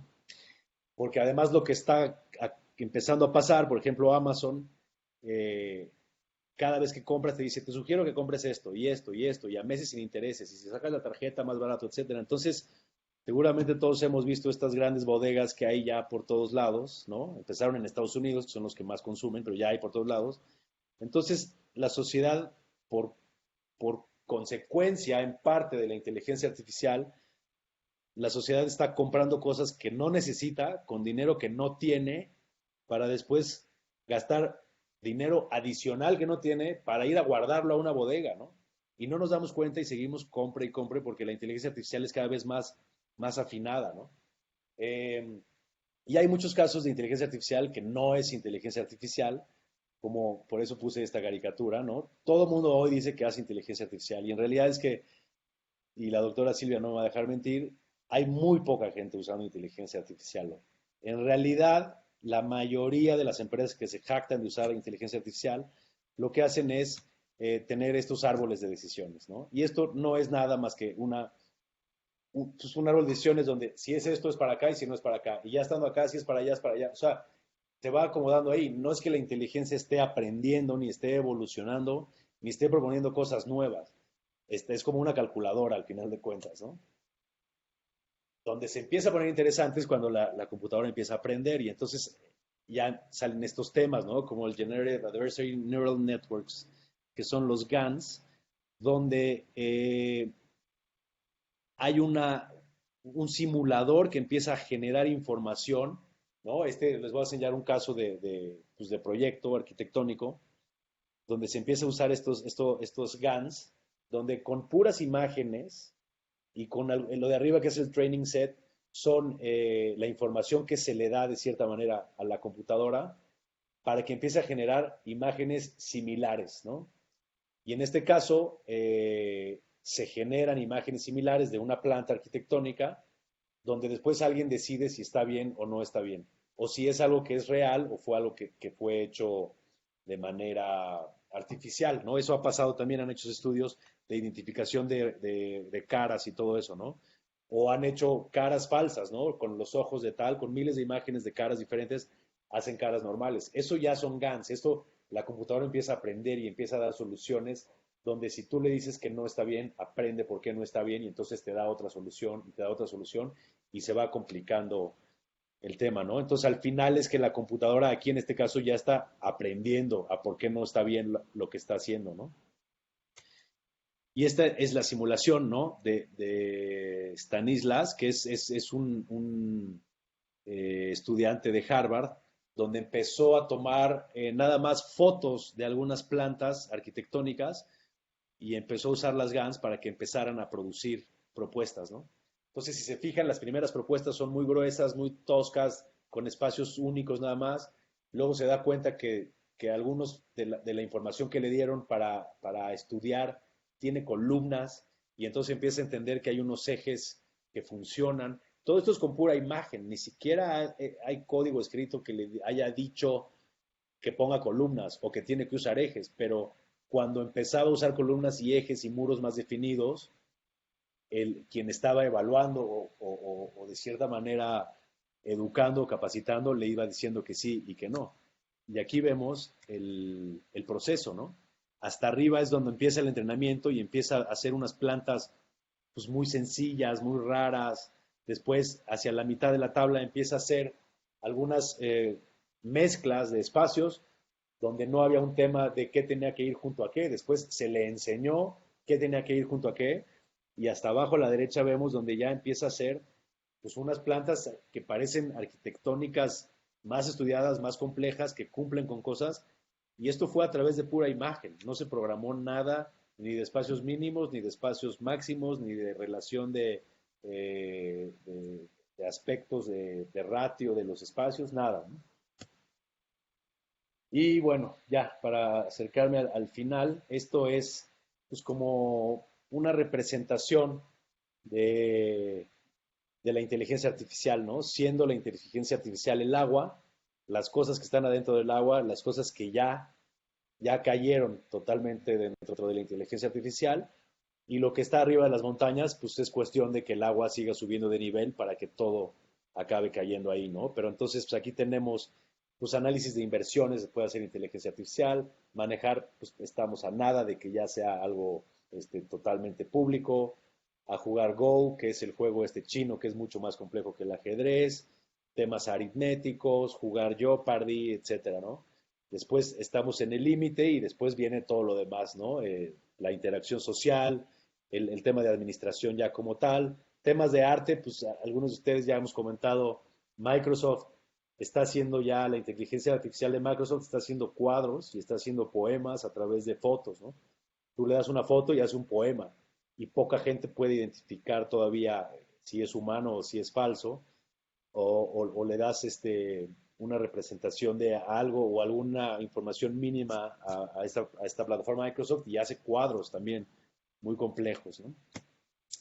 Y bueno, ya cerrando, este es el paraguas de diseño construccional, de diseño y construcción virtual, pero para que vean todo lo que hay allá adentro. Entonces, no es nada más BIM, es todo lo que hay, es la captura de la realidad, los estudios de dinámica de fluidos que vimos, impresión 3D, que no toqué nada en la presentación, pero es todo un tema complejísimo de impacto fuerte, simulación de flujos de personas que sí vimos, simulación de tráfico que es similar, pero con coches, el tema de 4D, que son las simulaciones de procedimientos constructivos, la parte de operación y mantenimiento, que ya teniendo todos los modelos con todas sus bitácoras y con todo el registro de los equipos y un modelo ASBIL que quedó ahí, pues es mucho más fácil de operar.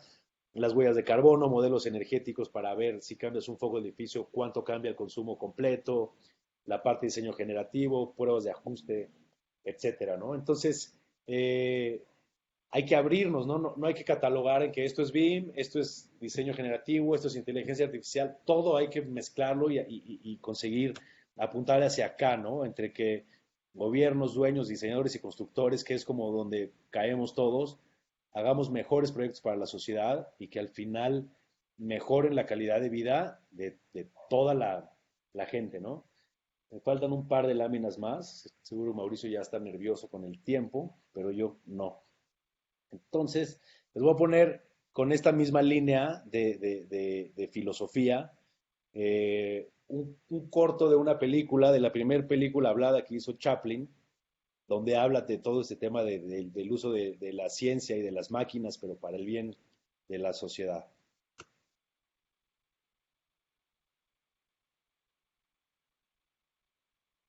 To help one another. Don't give yourselves to these unnatural men, machine men with machine minds and machine hearts. You are not machines. You are not cattle. You are men. You have the love of humanity in your hearts. You don't hate. The unloved hate, the unloved and the unnatural. Soldiers, don't fight for slavery, fight for living. In you, the people, have the power. Power to create machines, the power to create happiness. You, the people, have the power to make this life free and beautiful, to make this life a wonderful adventure. Then in the name of democracy, let us use that power. Let us all unite. Let us fight for a new world, decent world, that will give men a chance to work, that will give youth a future and old age a security. Let us fight to do away with national barriers, to do away with hate and intolerance. Let us fight for a world of lead to all men's happiness. Soldiers, in the name of democracy, let us all unite. Y bueno, pues ese es un poco la filosofía de esto, ¿no? Usarlo siempre para el bien de la sociedad y no como se está empezando a usar en otras industrias. Y bueno, para todo ese tipo de adopción de tecnologías, y ya para ahora sí cerrar con esto y un último video, me gusta siempre poner esta lámina porque no es nada más para hacer estos cambios, involucrarse y cambiar la manera en la que trabajamos, no hay que nada más involucrarse, hay que comprometerse. Y en este ejemplo de huevos con tocino, la gallina estuvo involucrada y el cerdo estuvo comprometido, ¿no? Entonces, pues es importante comprometerse. Y bueno, ya nada más como para motivarlos a que le entren a todo este tipo de tecnologías, cualquiera que sea, del nivel que sea, pero que ya es momento de entrarle a las cosas serias en cuanto a cambios de digitalización. Pues ya nada más un último video que seguramente algunos de ustedes ya han visto, pero pues de una tribu que tiene muchos pantalones para hacer lo que quiere. Y bueno, les dejo ahí mi mail. Creo que ya me extendí un poco. Yo no tengo prisa. Si se quieren quedar aquí para ver algunos temas de preguntas y respuestas, yo feliz. Si no, me las pueden mandar por mail o como quieran. Pues muchas gracias por regalarme un rato de su tarde. Espero haber sido de utilidad y haberlos por lo menos motivado a entrarle a alguno de estos temas, cualquiera. Muchas gracias, Marco. Muchas felicidades. Muy interesante y como le mencionó la vez pasada la doctora Silvia, pues sin duda representa un reto, también una oportunidad seguir aprovechando estas tecnologías. Hay algunos comentarios, me voy a permitir hacer dos que tengo. Te están felicitando mucho por la presentación, hay varios comentarios en ese sentido. Luisa Tías dice una pregunta: el BIM es un proceso, según entiende, y corre sobre un programa que es Revit, que son los modelos en 3D. ¿Es esto correcto? Y en ese mismo sentido, Rocío Salcedo dice: ¿cuándo crees que sería posible que se implemente el BIM en el país de manera obligatoria en las obras públicas? Si quieres, vamos con estas dos. Sí, pues mira, primero la de Luis. BIM es un proceso, es una metodología como tal, no es nada más un software que compras. Revit es un software de Autodesk que sirve para hacer BIM, pero está ArchiCAD también, está los de Bentley, está SketchUp ya en algunas de sus modalidades más técnicas puede hacer BIM, Tecla es BIM, o sea, BIM es como la metodología general, no es nada más la tecnología, es una metodología que involucra plataformas tecnológicas que aceptan esos modelos, pero es una metodología de trabajo integral. Por eso no es tan fácil la implementación, no es nada más ir a tomar un curso de BIM, la parte técnica y ya, hay que saber usar la información y trabajar en un ambiente colaborativo en el cual, desgraciadamente, la industria en México o en Latinoamérica no estamos acostumbrados. Somos muy dados a que cada quien tiene su información, sus números, etcétera, y si el otro se equivoca, pues ya es bronca de él, etcétera. Y esto promueve este trabajo colaborativo. Entonces, no es nada más, o sea, sí es un proceso, es una metodología que involucra muchas plataformas de software diferentes. Aecosim es la plataforma de Bentley. Y a Rocío, Pues se está trabajando fuerte con gobierno. Como comenté en la presentación, está el gobierno del Reino Unido, que es de los primeros que empezó a pedir esto como obligatorio para temas de fondos públicos. Ellos ya llevan un rato haciendo esto. Obligatorio es hace unos años, pero llevan 10 años en el camino. Ellos, como lo han hecho de una manera exitosa, tienen pues un fondo que usan para ayudar a otros países a acelerar este proceso. Y este fondo, que se llama UK BIMSTAS Group, está trabajando ya en México. Nosotros estamos trabajando con ellos también. Está también Autodesk, está universidades, empresas. O sea, es un grupo nutrido en el que estuvimos trabajando con Hacienda durante un año tratando de promover estas implementaciones. Después hubo el cambio de gobierno y como que se quedó a medias, pero la Secretaría de Hacienda ya publicó un documento que les puedo compartir, donde hay como un proyecto de iniciativa, que ya es un avance, donde para proyectos con inversión de inversión pública de más de 1,000 millones de pesos, se va a empezar a pedir BIM, ¿no? En el caso del ex nuevo aeropuerto, o como sea, se pidió BIM. Para el caso del Tren Maya se están licitando con unos requerimientos de BIM que no son muy complejos todavía, pero ya empieza la obra pública a pedirlo.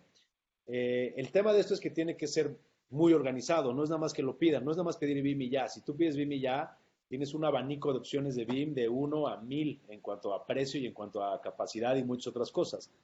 Los mandatos BIM donde se pide son documentos complejos donde habla de muchas cosas que tiene que tener el modelo. Entonces, ha habido casos aislados. Aquí en México, por ejemplo, una Secretaría de Salud de un estado con la que nosotros trabajamos, o en un proyecto en el que trabajamos que fue licitado por la Secretaría de Salud de ese estado, pidió BIM y la descripción era muy chiquita, eran unos cuantos renglones o si acaso un párrafo. Entonces, eso deja una zona gris muy complicada porque a la hora de entregar, primero, no tienen las computadoras para abrir los modelos. Segundo, no tienen a la gente para que entienda los modelos que estás pidiendo, que revise si están bien o mal.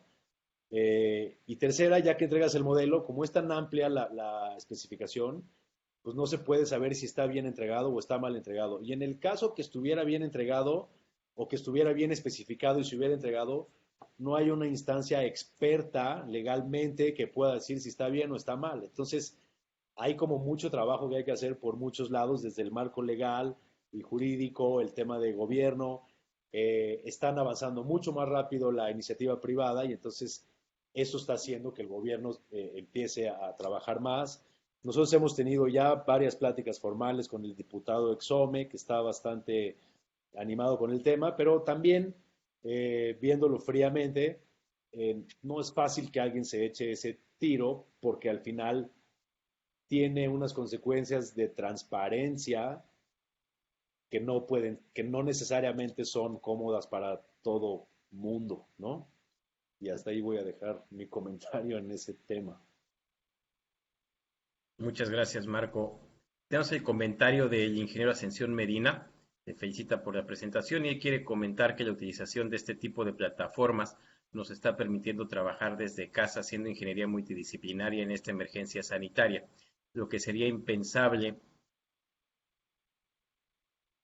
Dice, lo que sería impensable hace muy poco tiempo, así como tener reuniones entre integrantes de un mismo equipo o con los clientes. Por otro lado, Eso es muy interesante porque además de la contingencia que hoy nos obliga, pues hay proyectos que se trabajan con ingenieros de muchos países, ¿no? Por ejemplo, el caso del Estadio de los Diablos Rojos, que fue un proyecto que nosotros coordinamos aquí. Estamos trabajando con el Departamento de Ingeniería Civil de la Universidad de Stuttgart y con 2 despachos de Nueva York. Y aquí se coordinó todo y funcionó, yo creo que hasta mejor que si hubiera sido presencial. También hace poco coordinamos unos proyectos en Costa Rica, que eran 7, y durante todo el proyecto, desde que empezó la planeación del proyecto hasta que se terminó la obra, nosotros hicimos solo 2 visitas al sitio y trabajábamos con consultores de 7 empresas diferentes y todo se hacía de manera remota. Entonces, siento que ya cambió. Lo que pasa es que los que no hemos cambiado, los que no hemos querido cambiar, somos nosotros o los que estamos acostumbrados a trabajar de otra manera.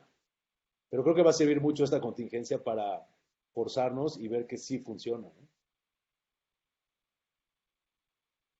El doctor Humberto Marengo nos comparte que cuando se construyeron el Cajón y la Yesca en la Comisión Federal de Electricidad entre 2003 y el 2012, se especificó un modelo tridimensional inteligente, METI, que además contenía la puesta en servicio de las unidades con sus problemas y soluciones en el proceso.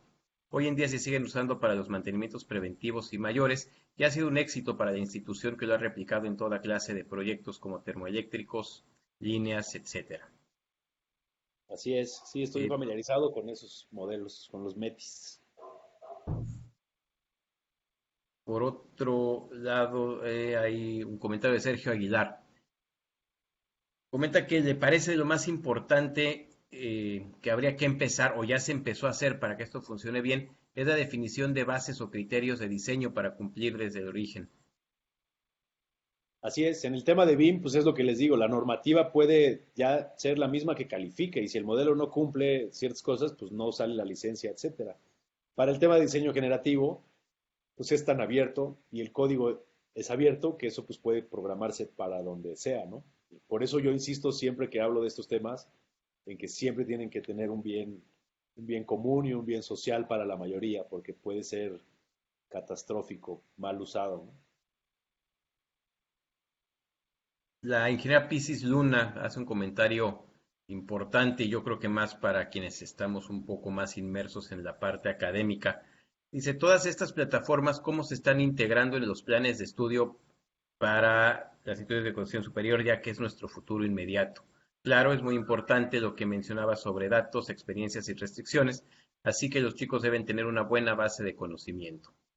Ese es un tema interesante y es algo en lo que nosotros hemos venido trabajando desde hace muchos años que estamos en esto y hemos querido empujar de manera firme con las instituciones, ¿no? Y hemos trabajado o tenido muchas reuniones con gente de la UNAM, del Poli, del TEC, de la Ibero, de la Salle, o sea, es variadísimo el ímpetu que hay, ¿no? En algunos me parece que hay un tema de percepción, hay varios temas aquí. Hay un tema de percepción en que muchas de las escuelas creen que enseñar BIM es enseñar Revit y creen que enseñar Revit es como enseñar AutoCAD, ¿no? Que antes, sí, si sabías usar un respirador, tomabas un curso de AutoCAD y ya sabías dibujar en AutoCAD.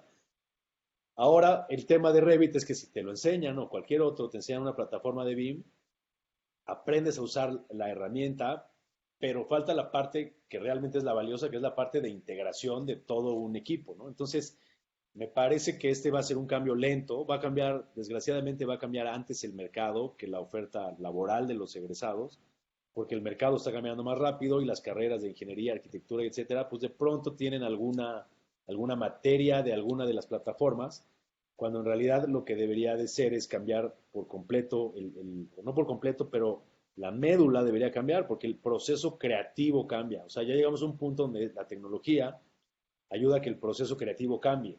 Entonces, si hoy entra un alumno a ingeniería o en arquitectura, que estoy más familiarizado, estoy seguro que le van a poner a hacer croquis y después tal vez en AutoCAD y va a ser un proceso creativo normal.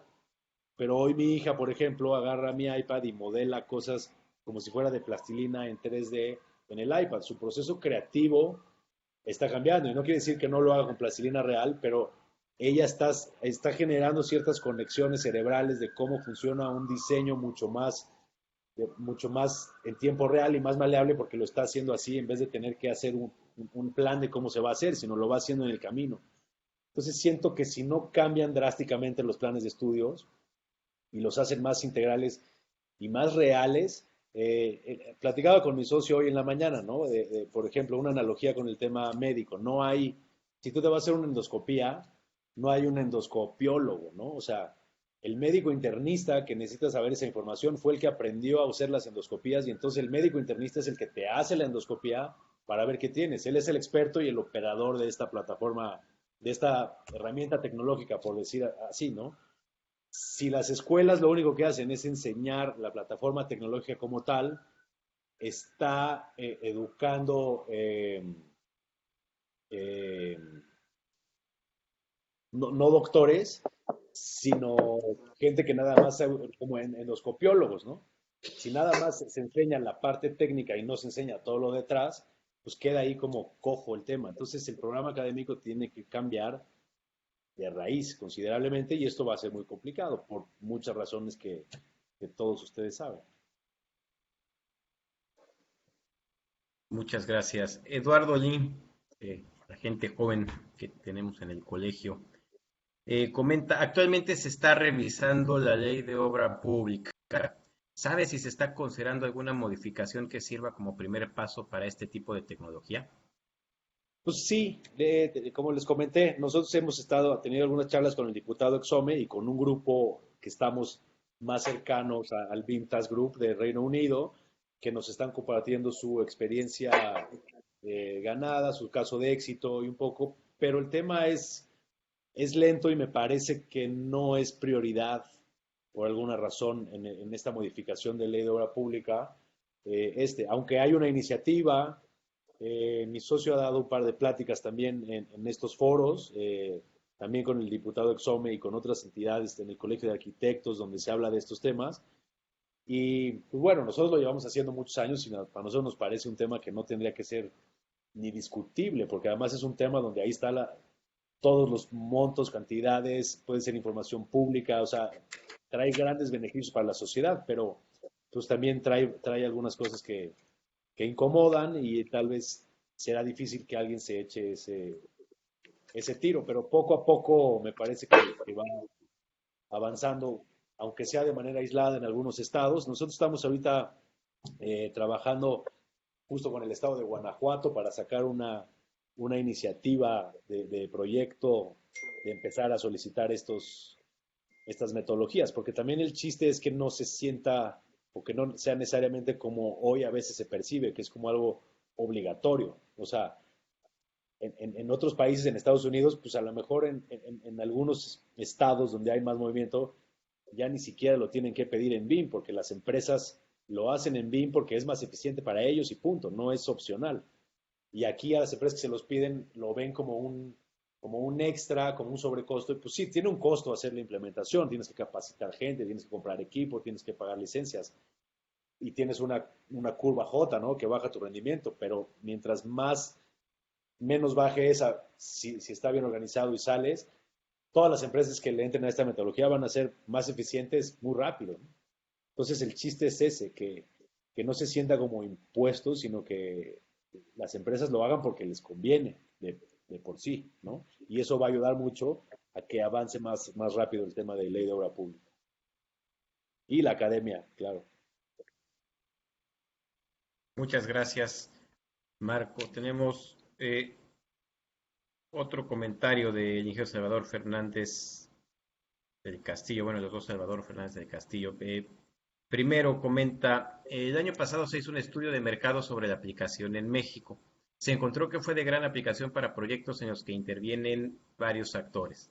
Los despachos se enfrentan con el problema de la falta de continuidad y la conservación del personal altamente capacitado. Otro obstáculo fue la diversidad de capacitación entre los actores que participan en los proyectos.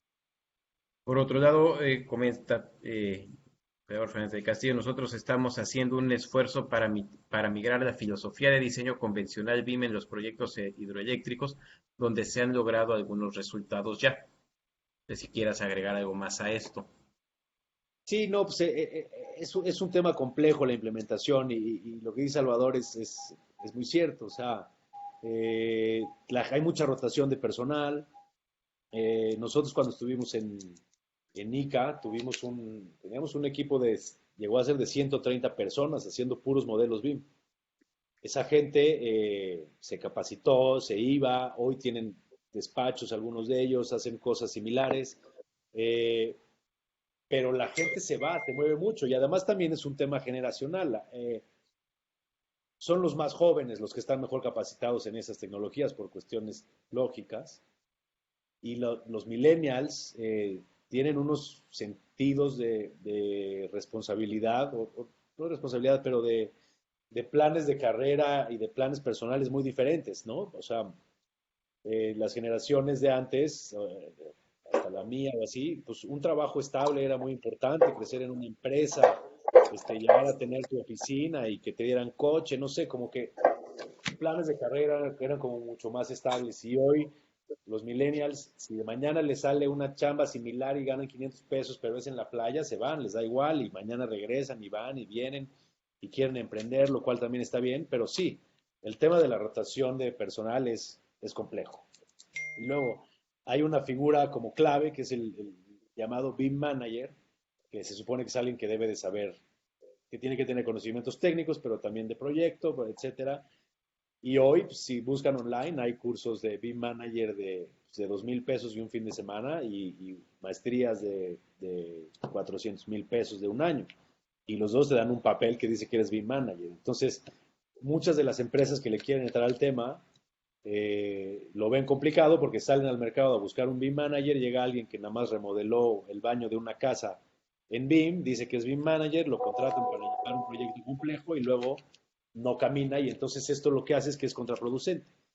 Hay clientes nuestros que han tenido inversiones fuertes, ¿no? De millones tal vez en meterse a metodologías BIM y no funciona porque la gente no tiene la capacidad, se atoran en el camino, los implementadores no son buenos, etcétera.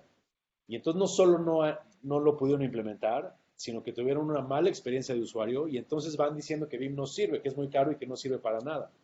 Desgraciadamente es un tema que está tan de moda que todo el mundo dice que hace BIM y hoy es muy difícil saber quién hace BIM de verdad, ¿no? Entonces, pues sí, no es fácil. Y una moto un poco fuera de tiempo. Y sí, para los proyectos hidroeléctricos y eso, o sea, yo creo que es una locura que no se haga con BIM. Nosotros participamos en algunas cosas de la Yesca como muy puntuales, porque cuando se desarrolló la tecnología en ICA ya el proyecto iba avanzado, pero en temas complejos como la planta de tratamientos de aguas residuales de Atotonilco, que es la más grande del mundo, fue de gran ayuda tener el modelo, porque lo que les comentaba en algún momento de decir que creen que hay un problema así, pues a lo mejor un creen es un problema de millones de dólares, ¿no? Entonces es como una red de seguridad que me parece ilógico que los proyectos complejos no lo usen. Pues muchas gracias, Marco. Tenemos varias felicitaciones. A mí también me pareció muy buena la plática, el material que nos compartiste. Ojalá pudiéramos tener después la presentación, sumamente valiosa. Muchas gracias por los comentarios que hacen. Yo le regreso la palabra a Mauricio. Pues muchas gracias, Carlitos. Gracias, Carlos.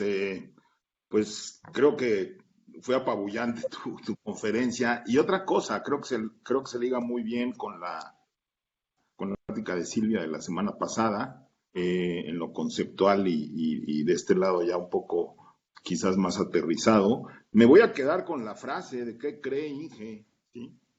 ¿Qué creen, Inge?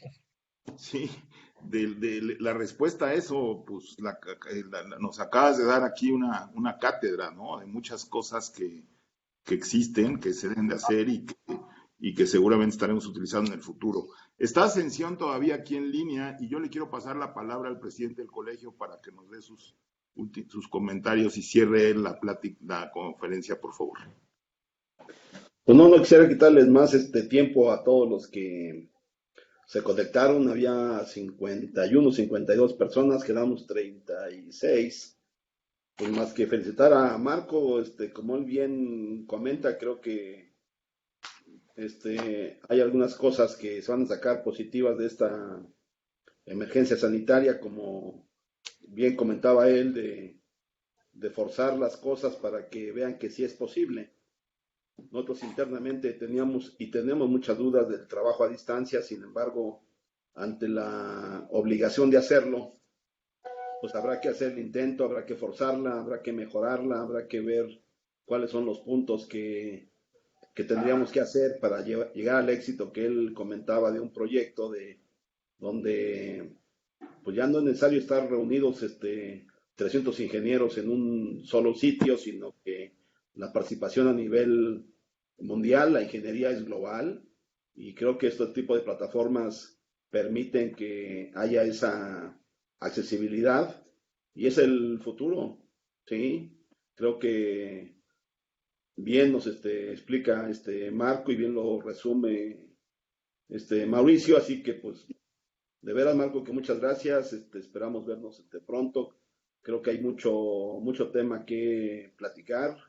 El próximo domingo se va a dar un informe de cómo se va a reactivar la economía en México, y seguramente solamente con el uso de tecnología, de nuevos métodos de construcción, será posible hacerlo en beneficio, como bien comentaban, con humanismo, en la búsqueda de la mejora de la sociedad, haciendo a un lado solamente la parte económica. Yo te felicito, y pues a todos agradecerles. Como les comento, ya estaremos próximamente con un nuevo presidente. Luis se tuvo que retirar y me dejó esa tarea de comentarles las ventajas del trabajo a distancia, como estamos hoy prácticamente todos los ingenieros. Así que un abrazo a todos, muchas felicidades, y esperamos, Mauricio, la próxima convocatoria. Sí, muchas gracias, Ascensión. Y como dice el presidente, pues, algunos anuncios parroquiales también de este lado. La próxima semana. Mauricio, soy Sí. Roberto Duque. ¿Podría hacer un brevísimo comentario, por favor, respecto a la ley? Sí, adelante, sí. Bien, como bien dijo el brillante conferenciante, el proceso para introducir este mecanismo de manera global en la industria de la aplicación de la ingeniería va a ser un proceso necesario, pero lento y progresivo. De tal manera que cuando hablaba él de la ley, e inclusive mencionó al diputado Exome, con quien estamos trabajando intensamente en el colegio, con la anuencia y con la dirección del presidente del mismo, del ingeniero Ascensión Medina, y también corroborando algo que acabas de decir, esto está permitido en la nueva ley que estamos proponiendo, que se adopten nuevas tecnologías. Se insinúa que sean metodologías muy modernas, como las que aquí se plantea, pero nada más. Sin embargo, cuando esa ley vea la vigencia, que probablemente ocurra en un año o similar, tendrá un periodo de 180 días posteriores para que el Ejecutivo edite el reglamento de la ley. Y entonces ahí no solamente vamos a puntualizar más esto, sino hasta le vamos a pedir al conferenciante que nos ayude para ver cómo se podría frasear de tal manera que quede plasmado en un reglamento el mecanismo de ir propiciando y de ir introduciendo cada vez más, en la medida que le convenga a la sociedad mexicana, tal como lo dijo el presidente del colegio ahora, este tipo de tecnologías estupendas. Muchas gracias. Gracias, Roberto. Bueno, nada más Bueno, la próxima semana no perdón, vamos a nada más para... la próxima semana no vamos a tener sesión, es la Semana Santa, entonces tendremos otro jueves de tecnología el día 16. Estaremos publicitando por el chat. Nuestro conferenciante va a ser el ingeniero Salvador Fernández del Castillo García, y será alrededor del tema de drones y todo lo que él hace tan brillantemente. Marco, de verdad, muchas gracias. Ha sido muy interesante tu presentación, y a todos, muchas gracias por haber estado aquí. No, a ustedes, muchas gracias y seguimos en contacto. Nos vemos pronto. Cualquier duda, ahí sigue mi mail. Estoy a sus órdenes, o le piden mi teléfono a Mauricio, lo que sea. Cualquier tema, yo feliz de seguir platicando. Gracias. Gracias. Hasta luego. Gracias a todos, saludos. Gracias. Saludos. Se cuidan. Igual. Gracias. Gracias, hasta luego. Dios. Gracias, buenas noches. Buenas noches, Pisis, que estés muy bien. Buenas noches a todos. Hasta la próxima. Hasta luego. Hasta luego, hasta luego. ¿Cómo sale uno de aquí? Felicidades. Muy bien, Pisis. Felicidades. Gracias. Juanito. Bye, ingeniero. Hasta luego. Mañana, hasta la otra Carlos. semana. Juan, ¿qué tal? Ok. Hasta luego, que estén muy bien, ¿eh? Igualmente. Carlos. Ingeniero Duque. Carlos, un abrazo. Gracias, igualmente, Inge, que esté bien, hasta luego.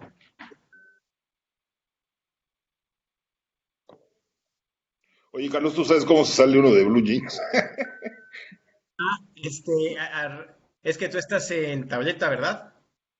Sí, Tiene en los circulitos que salen, en la tableta te sale en la parte de abajo. En los circulitos está la cámara, el micrófono, la pantalla y el teléfono. Le das en colgar. sí. Si no, Ok. yo te puedo sacar de aquí. Digo, Cuelgo y a casi ver qué casi es como pasa. que te corro. Y muchas gracias, Carlos, por todo Si tu no, apoyo. yo te saco de aquí, pero luego hablamos. Que estés bien. Gracias por todo. Hasta luego. Bye.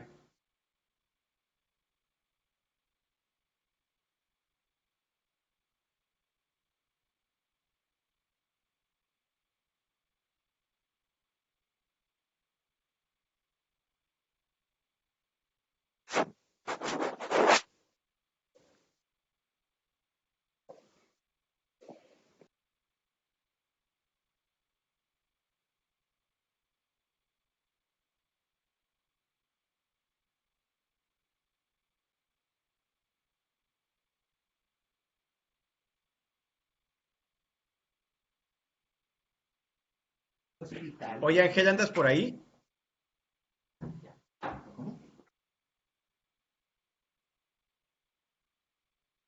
Ángel.